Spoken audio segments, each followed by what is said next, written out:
The sky over Tennessee darkened at 3 in the afternoon, but it wasn't just any cloud.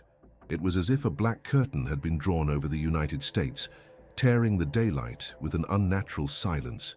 The cicadas stopped singing. The dogs on the farm stopped barking. Even the wind, ever present among the fields, seemed to hold its breath. Then, from the midst of this sudden gloom, came the sound, a deep trumpet, vibrating as if it were being blown from within the earth. Some heard it as a metallic hum. Others described it as the echo of thunder without lightning. But everyone who was there knew the moment they heard it. That was not a sound from earth. It was a call. Was this merely a quirk of nature or a direct sign from God? The question first echoed in sensitive hearts, then on social media, and now it lingers in the air like the very sound that preceded it. What happened in the southern United States can no longer be ignored, not just because of the mystery of the phenomenon, but because of what it stirs in the human spirit.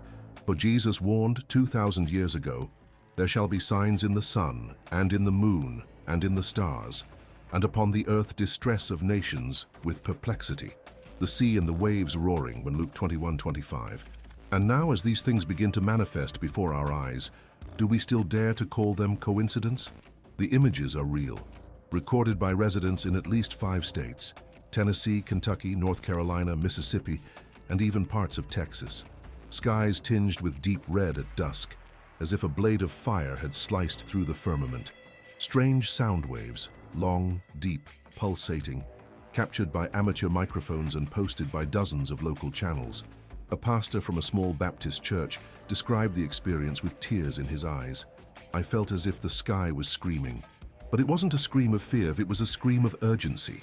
There was no storm, there was no earthquake, and yet the ground trembled for many. In schools, children were seen crying without understanding why. In hospitals, patients reported dreams of horses and torches, of red rivers and closing doors. And in the hearts of the attentive, a certainty began to form. Something is moving in the unseen. Something no camera can fully capture, but which spiritual eyes are beginning to see. The authorities, as always, tried to offer natural explanations, a rare atmospheric phenomenon, an unusual combination of reflected sound waves, light refracted by unknown particles. But none of these explanations can silence the sound within the conscience of those who witnessed it. Because it's not just about what happened, it's about what this event is awakening in souls. And this is not an isolated event. 3 weeks earlier in Oregon, hundreds reported lights dancing in the sky, but no aurora borealis. In Colorado, celestial trumpets were heard in remote mountainous areas. In Georgia, a cloud shaped like an eye lingered for nearly 20 minutes over a rural church during a prayer service. These are not disconnected facts. They are pieces of the same picture, and that picture has a name: the beginning of sorrows. Matthew 24:7-8. "For nation shall rise against nation, and kingdom against kingdom.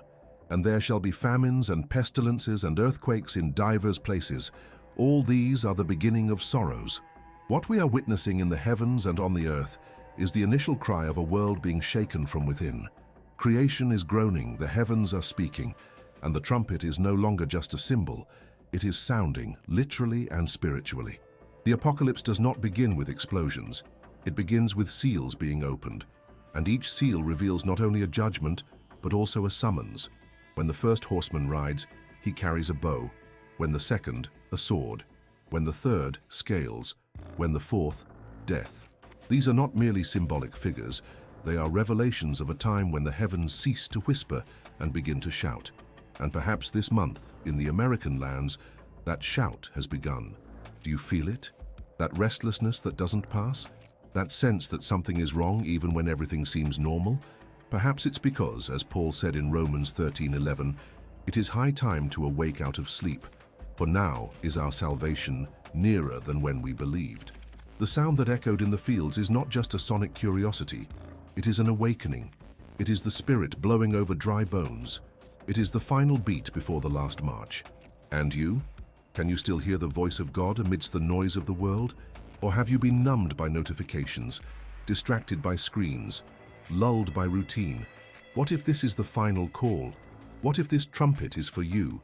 What if the heavens are awaiting your response? Because the trumpet doesn't just sound in the air, it sounds within us. It reverberates in the soul, and every soul that hears it knows the time has come to choose, the time to return, the time to abandon what is lukewarm and seek what is eternal. The heavens have spoken, the earth has trembled, the trumpet has sounded. And you? In the city of Huntsville, Alabama, a group of young people gathered spontaneously in a field after hearing the sound that pierced the sky at dawn. They couldn't explain why they went there. None of them had planned anything. But for some reason, each felt within themselves the same urge. Go outside. Look up. One of them, only 17 years old, wept with hands raised, repeating in a trembling voice, "He is coming. He is coming." That wasn't emotionalism, it was sensitivity. It was the spirit recognizing its Lord. But how many, at the same time, went back to sleep? How many laughed at the videos? How many said it's fake and continued their lives as if nothing were happening? Jesus spoke of these days. He said they would come as in the days of Noah, eating, drinking, marrying, and giving in marriage, and knew not until the flood came and took them all away. Matthew 24:38-39. The warning was given millennia ago, but now it is being fulfilled before our eyes, and most still don't notice. In Texas, a pastor of a small rural congregation reported something even stranger. During a nighttime service, when the trumpet was mentioned in a sermon, a thunderclap sounded outside, with no clouds in the sky. Then a 6-year-old child, who had never read Revelation, stood up and said before the church, "I saw Jesus with a sword. He is coming with fire." The girl's parents were speechless. The pastor, weeping, knelt before the altar, and the few who were there understood. The Spirit is being poured out on the little ones, as Joel prophesied. Joel 2:28-30. "And it shall come to pass afterward, that I will pour out my Spirit upon all flesh, and your sons and your daughters shall prophesy, and I will show wonders in the heavens and in the earth, blood and fire and pillars of smoke." This is not a metaphor, it is not beautiful poetry. It is a real promise being fulfilled with precision before our eyes, and if the Spirit is being poured out, it means time is running out. Because the same chapter says, "The great and terrible day of the Lord is near." Can you feel the weight of this reality? We are not talking about a distant future. We are not dealing with empty symbols. We are facing a moment that breaks the timeline and enters the territory of eternity. When the heavens speak, the sensitive listen, and when the trumpet sounds, those who are awake prepare. But there is more. In Montana in recent days, there have been reports of faint, almost imperceptible but constant tremors, as if the earth were groaning. Geologists said they are just natural adjustments of tectonic plates. But the word says, "We know that the whole creation groaneth and travaileth in pain together until now." Romans 8:22. The earth is responding. Nature is crying out. The entire planet is in spiritual turmoil, and every tremor, every cloud, every sound is a reminder. The King is at the gates. Isaiah 24 describes a scenario that sounds increasingly familiar. "The earth shall reel to and fro like a drunkard, and shall be removed like a cottage, and the transgression thereof shall be heavy upon it, and it shall fall, and not rise again." This is not just an ancient text. It is a prophetic description of what our eyes are beginning to see. The structures of the world are shaking. The economy, government, social order, nature, everything is being exposed, everything is being shaken. And it's not just outside, it's inside too. How many people today, even surrounded by comfort, feel an inexplicable emptiness? How many have everything but lack peace? This is spiritual. It is the sound of the trumpet echoing in the soul. It is the call back to the altar, to the cross, to the truth. Because the time for lukewarmness is over. You can no longer live by appearances. You can no longer play at church. Either you are or you are not. Either you hear or you ignore. But the heavens have spoken, and time is running out. In Southern California, in Los Angeles, a spiral-shaped cloud was filmed at 3:33 a.m., an hour when the skies always seem more sensitive. The image went viral. Some said it was a missile, others a rare meteorological phenomenon. But for those who were praying at that hour, there was something more. They didn't see a spiral. They saw a ladder, like Jacob's, and many after that moment reported intense dreams of angels, doors opening, and books being closed. Books being closed. That phrase has echoed in the prayers of intercessors across the country, as if in the heavens a cycle is coming to an end, as if the time of divine patience is nearing its close, and the Spirit, with love but also with urgency, is saying, the door is still open, but for a little while.